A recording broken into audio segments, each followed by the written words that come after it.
Hey everybody, how y'all doing? Hope you're doing well. Sorry. Saw a hair there, and it was just, doing one of those things like that, and it's like, oh, I gotta get it before it irritates me too much. Anywho, so, hope y'all are doing well. Thought I'd pop up here and do a quick update as to what has happened with me with that new supplement. For those of you who are just joining, let's start with that. Welcome, and give you a little bit of brief history. I've been dealing with basically long COVID for the last 3 years now. I was officially, finally, on paper diagnosed last Tuesday. It took me that long to finally get that diagnosis. And I've been basically going to the Mayo Clinic now for a few months. Been kind of off and on because of financial situations and so on and so forth. And yeah, with that diagnosis, I was given this list of things that I can try in hopes that it might help. So anyway, not just things to take, but also, like exercise programs, psychoanalysis, physical therapy, all this sort of stuff. There's even class or this program that I need to see about going through. So anyway, this is kind of where we're at.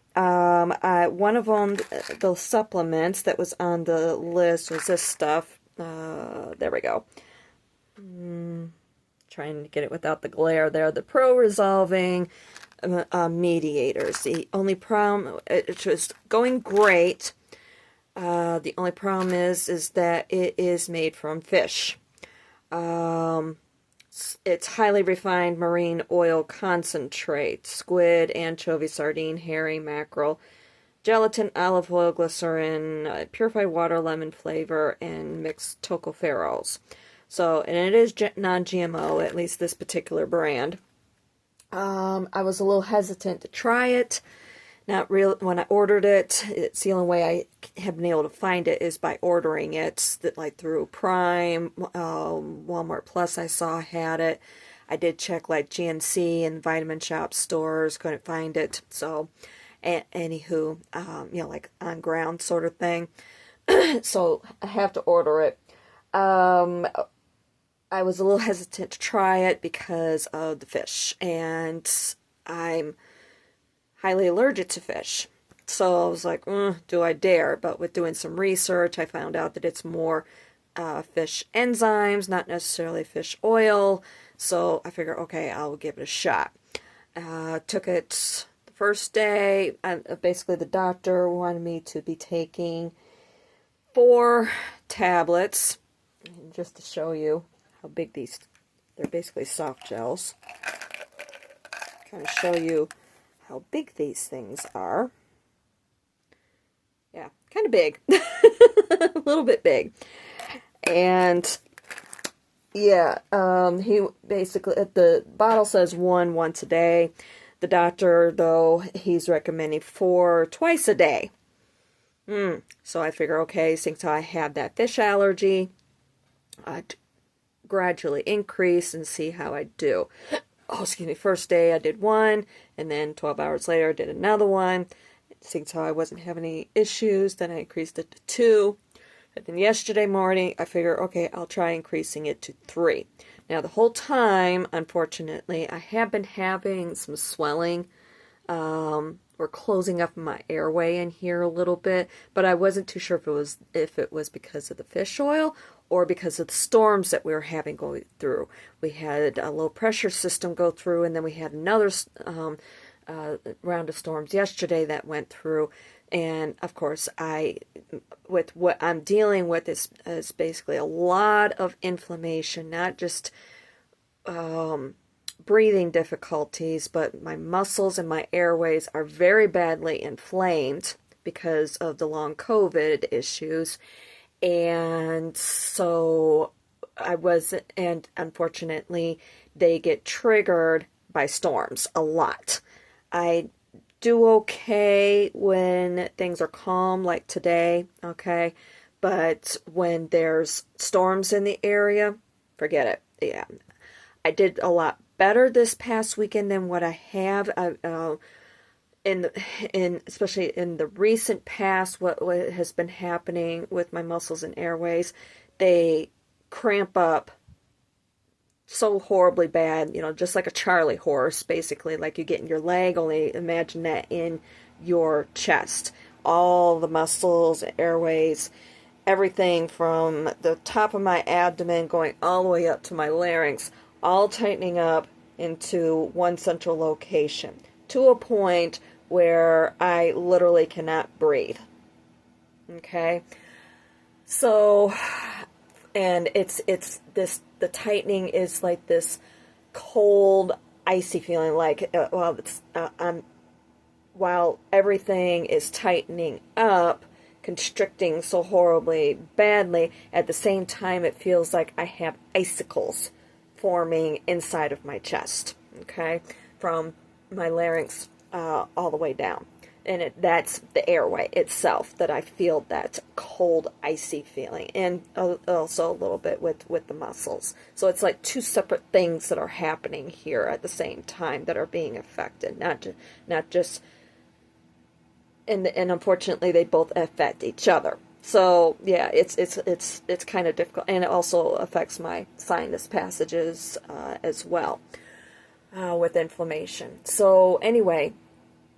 Like I said, yeah, I'm been having those issues to the point where, like I said, it gets so horribly bad. I literally cannot breathe, and I have to literally hold my breath when I have a bad attack like this. Okay, I literally have to hold my breath and until it passes, and hope that it passes soon enough so that I can start breathing again. Okay? This isn't like asthma. This is totally different.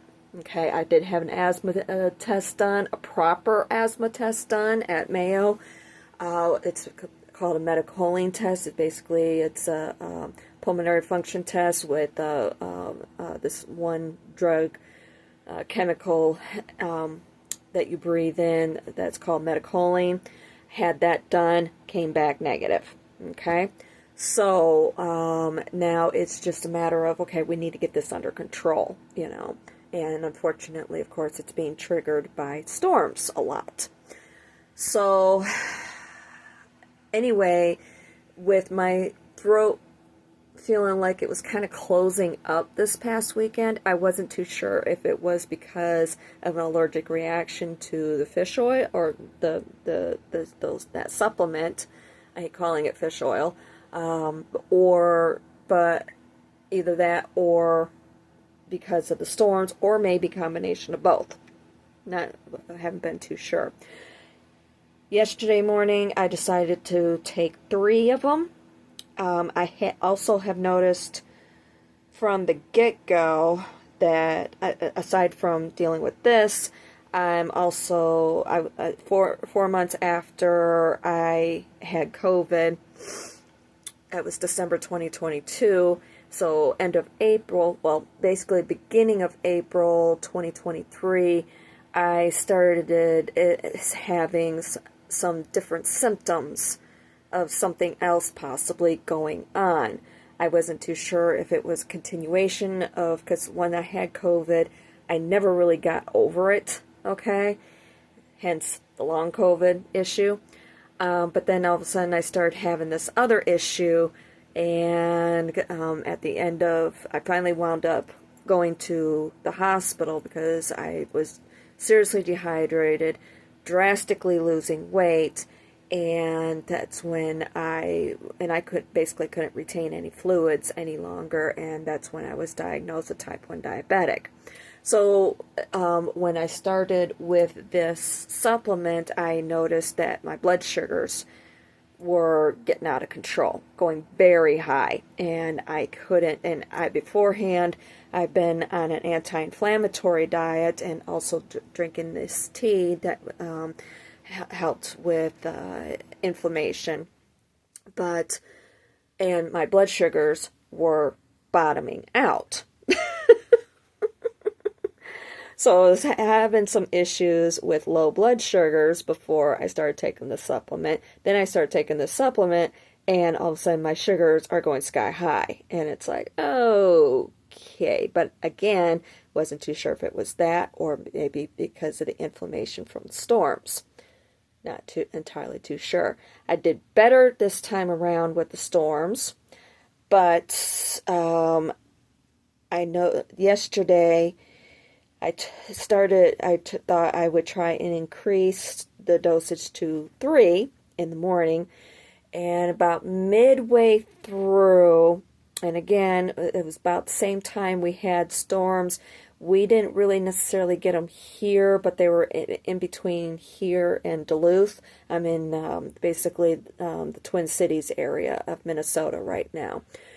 I've lived in Vegas for the last 20 years before coming here in February of last year. That's February 2024. 2025. Excuse me. So anyway, yeah, we had some storms that were kind of passing in between us and Duluth, or getting as far south as about midway between us and Duluth anyway. But I am so sensitive that I can feel them as far away as Regina, all the way up in Canada, which is north of North Dakota. Okay, so that's as far away. I can feel storms, like basically 1,000, 1,500 miles away, 1,000, 2,000 miles away, basically, depending on what sort of barometric pressure that they're doing, producing, the direction they're flowing, so on and so forth. So, yeah, like I was saying, with the increased dosage for yesterday, I wasn't too sure, what was going on, especially since I've been dealing with inflammation since Friday, basically. I wasn't entirely too sure. On the one hand, I was feeling better with being on those, but then about midway through the 12 hours, I'd say probably a little bit more than midway, actually, probably closer to 3/4, 2/3 of the way through, something like that.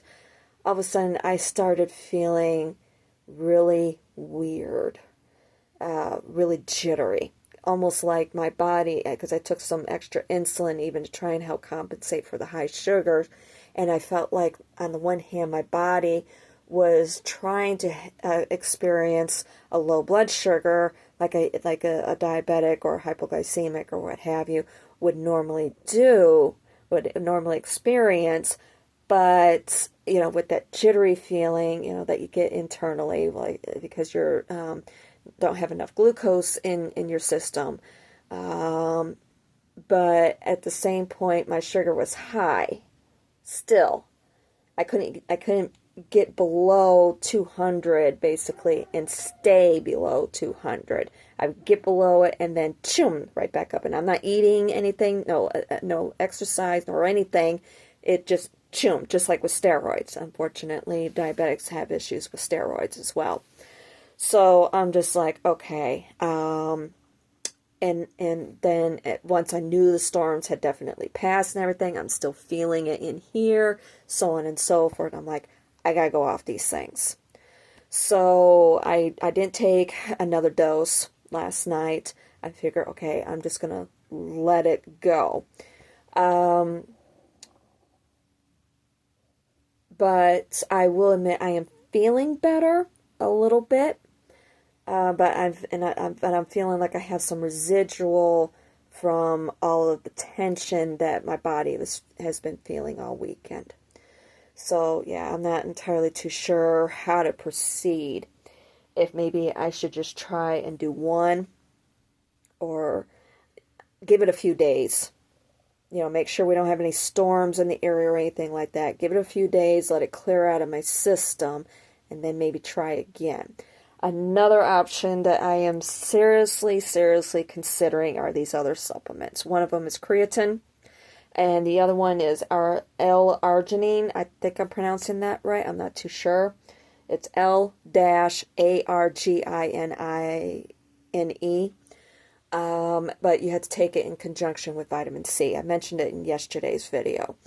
I thought about maybe just trying to do the pills that you can find, like at Walmart or what have you, and just reducing the amount, but trying to get those amounts proportionately to what has been found to work in the studies. I'm not having too much luck with that unless I buy the powder.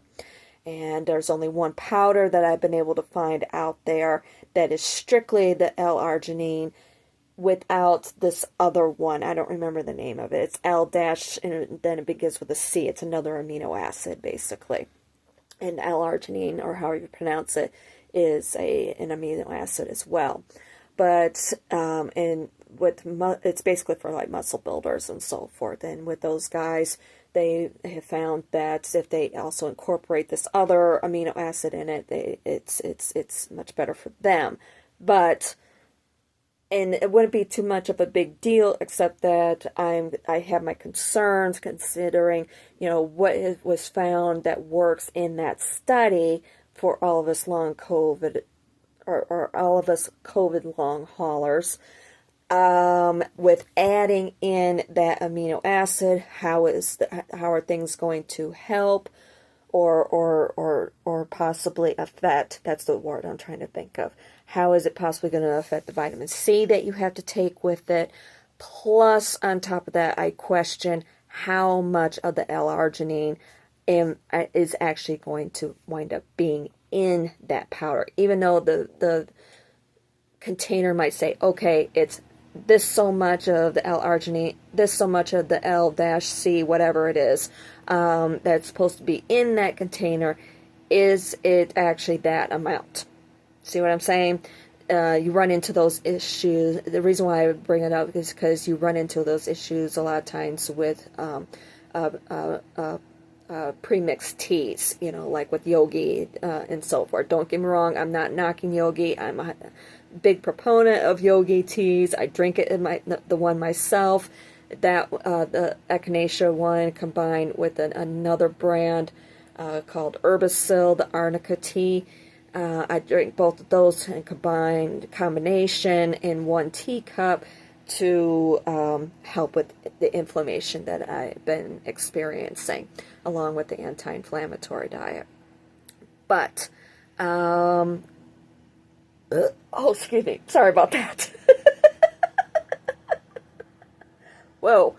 So anyway, yeah, like I was saying, the question is, like with those premixed teas, yeah, it might be saying on the box, okay, this is supposed to be echinacea tea, but they throw in a bunch of other stuff. So the question is, how much echinacea are you getting in that tea? Okay, and that's my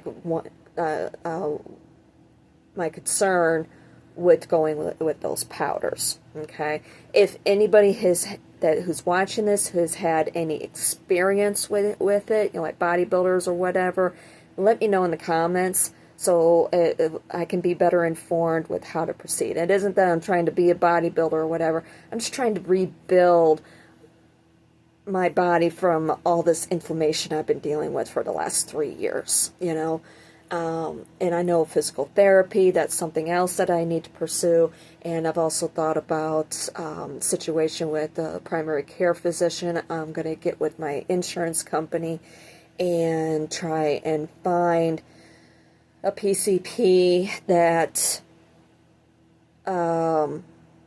has experience with long COVID.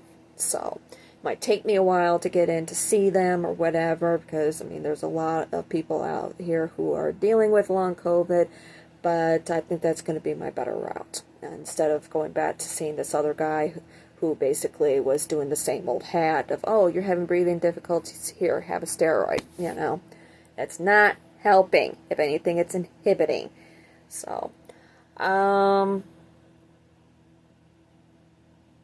yeah, plus aside from all of that, I also, I didn't work last night. I was going to try to, but then I went to go grab my stuff to get a shower, and it's when it had occurred to me, with everything else that I've had going on, I had no idea I was actually wearing my last pair of socks that I had.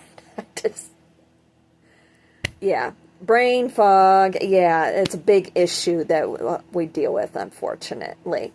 And it was just like, crud. So I had to do laundry last night instead. So now here I am down to the wire, and I have to get the money together for the car payment for this last week. Basically, I'm probably going to wind up being late, but oh well. I'm just to a point where I just don't give a shit anymore, because for me, what is most important for me is getting all of this under control. And I'm really sick of it. I really, really am.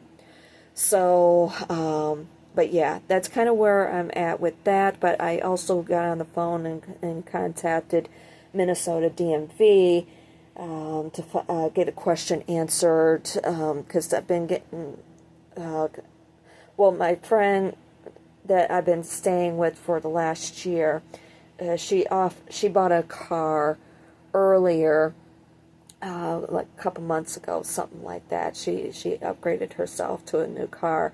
Then she was keeping around her old one, either for their daughter to use, for her to be able to, like go to college and so forth. Well, her daughter still hasn't gotten her driver's license yet, and unfortunately now with the way the streets are, it's not a good idea for her to be going out and learning how to drive.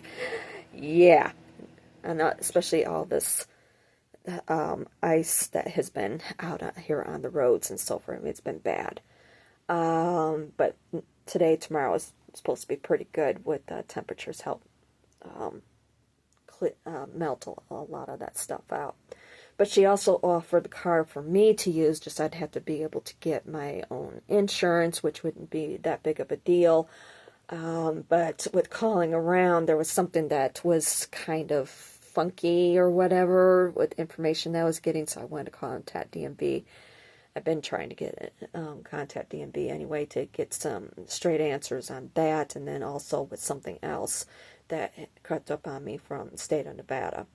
So, but I've got that all straightened around, and if that information is correct, and if I'm able to, I'll be able to take her car in. In order for me to insure it here in the state of Nevada, state of Minnesota, I have to be able to have the title in my name. So I got those questions answered with all of that. So I'm in hopes, fingers crossed, everything goes well and so forth, and I don't get too terribly exhausted or whatever. I might be able to just start using her car and get rid of this rental, because it's been too much. Trying to keep up with these payments, plus trying to keep myself going and doing this, and also trying to feed myself, and gas for the car and this and that and everything. It's all just been too much. So even if I can have an opportunity to just buy, because she has offered me to either to just use it or to just buy it from her outright. So I'd be open to either one, and at least be able to get some payments that are a little bit lower. So, but yeah, I'm looking at doing that, and hopefully, fingers crossed, maybe I might be able to do that here in the next couple of weeks or something like that. That would be awesome. It would help take some pressure off of me, some strain off of my body, so.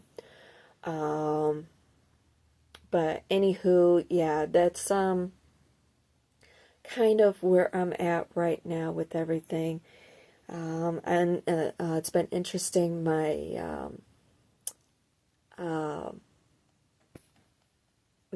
I've been getting some interesting suggestions coming across my Instagram feed as well. It's been kind of nice. I've been getting a lot of things, and I think it started from this one photographer somehow or another. Came across my Instagram feed, probably from the location that I'm at or whatever, but he does a lot of photography up there around Lake Superior. Beautiful, beautiful. I very much would like to be able to go. And then yesterday, all of a sudden, I started getting these recommendations from Mackinac Island. And my parents and I, being originally from Michigan, well, my mom was born and raised Chicago, but my mom lived in Michigan for several years after she got married, and of course had me, and so on and so forth.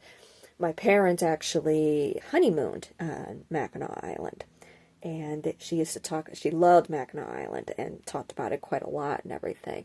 And so yeah, I've always wanted to go, and all of a sudden I started getting these Instagram profile suggestions that are based out of Mackinac Island. People who live there, live there year round.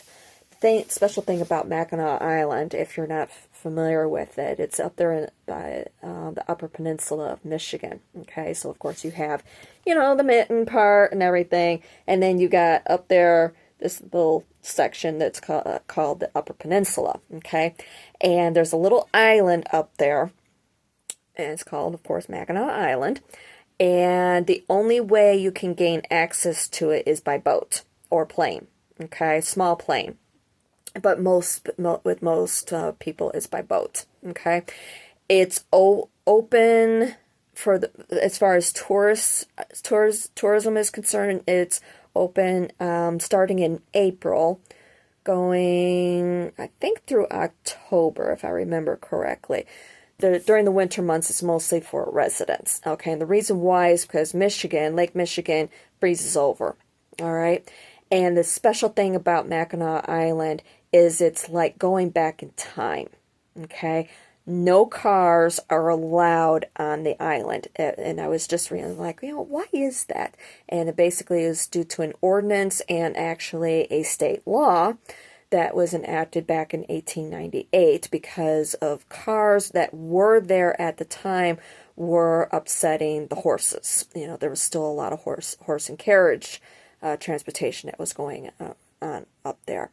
And with it being a tourist area and so on and so forth, it was decided by local ordinance to ban vehicles. And it has been in effect ever since then. Okay, so yeah, if you've ever seen the movie Somewhere in Time, that is probably the one and only time a vehicle has been allowed on the island. So if you've ever seen that movie or about watching it or whatever, and Christopher Reeve is driving there, and he drives out to the Grand Hotel or there right there next to it or whatever, and he just has that look like, he looks at it and he's like, that sounds like a really good idea, and then pulls up and this and that. No, that is not the case. That was a very special one-time thing that happened, and unless they have done it for other movies, TV shows, or what have you, it is not a normal thing. Usually you're getting around either by horse and buggy, horse and buggy, bicycle, walking, or during the winter, snowmobiles. That's it. Okay? And personally, I would love to go out there and see it. So, I don't know. I know I've been talking for a long time, basically the whole time I've been here, to run back to Vegas. I miss home, it's my home base, but that's where my heart is, blah, blah, blah. And it is. That is my home base. That is where my heart is. Big supporter of the Knights, yeah, my VGK, my Vegas Golden Knights, all this sort of stuff. But I would very much like to see Lake Superior. I would very much like to see Lake Michigan again. I would very much like to see Mackinac Island. The last time I was there was when I was a baby. I don't have any memories of that. So, but seeing those accounts where they're just showing pictures and so on and so forth, it's like, but of course it's very expensive to live there. People complain about Hawaii. Yeah, Mackinac Island is just as bad. So, because of course everything has to be trucked in. So, yeah, I think I might do some detours first. And if I can get Angie's car, yeah, that'll give me some more flexibility to be able to do things. So, and people do own cars, but they have to be parked on the mainland. And then when they go in to, like, there, you can do some grocery shopping there, but if you want to do, like, your main grocery shopping, like at the big stores or what have you, you got to take the ferry across. and then dig your car out from all the snow and then go. But, you know, it just kind of depends on what's going on with the lake, if the ferry is able to get out across, and because while the ferry is going across, it's actually having to go through and break up the ice that's out there. But it's beautiful. It's very, very beautiful. Otherwise, if it's too dangerous for the boats, you're doing a pedal jumper, basically. So, if I did go up there and want to maybe stay or something like that, if I went grocery shopping, I'd make sure I take my baby with me, because I wouldn't want to leave and then I can't get back for some reason. I have to stay in a hotel, and then she would be stuck on the island. Yeah. And they've gotten some pretty nasty weather up there here recently, just like Juneau, Alaska. And yeah, there was quite a few people. I think I just seen it was like 20 to 30,000 people were without power up there, more out there around Superior. So yeah, with that storm, those storms that just recently went through, and I took them great. I'm proud of myself. Huge improvement. Got a long way to go. Better improvement, though. We're getting there. So, actually, with the situation up there in Juneau, I recommended to them, I'm like, hey, you know, because they were like, oh, we don't know what to do with all this snow that we're burying or digging ourselves out from and everything. And I'm just like, hey, send it down to the Colorado River. we need the water down there. It's like, shit. So, but anywho, all right. I just wanted to pop up here and give some updates as to what's been going on with me, in case you might be considering using that supplement. If you if you have same issues as I do. I know it's difficult on me. You know, it isn't like I can just go and get a pain med prescription or something like that, because my body is just so horribly sensitive. That's another issue that we're dealing with. My body is just very, very sensitive to even over-the-counter medications like ibuprofen. I take ibuprofen and it knocks me out. Same thing with a lot of herbal-based stuff as well. I can have those issues as well. So thought I'd give you all an update, and just more as a warning. Try it, okay? See if you have the same issues, but, you know, if you experience the same things, then you might want to go down the same path that I am. So, yeah, that's kind of where we're at right now. All right? I love you guys. Talk to y'all soon.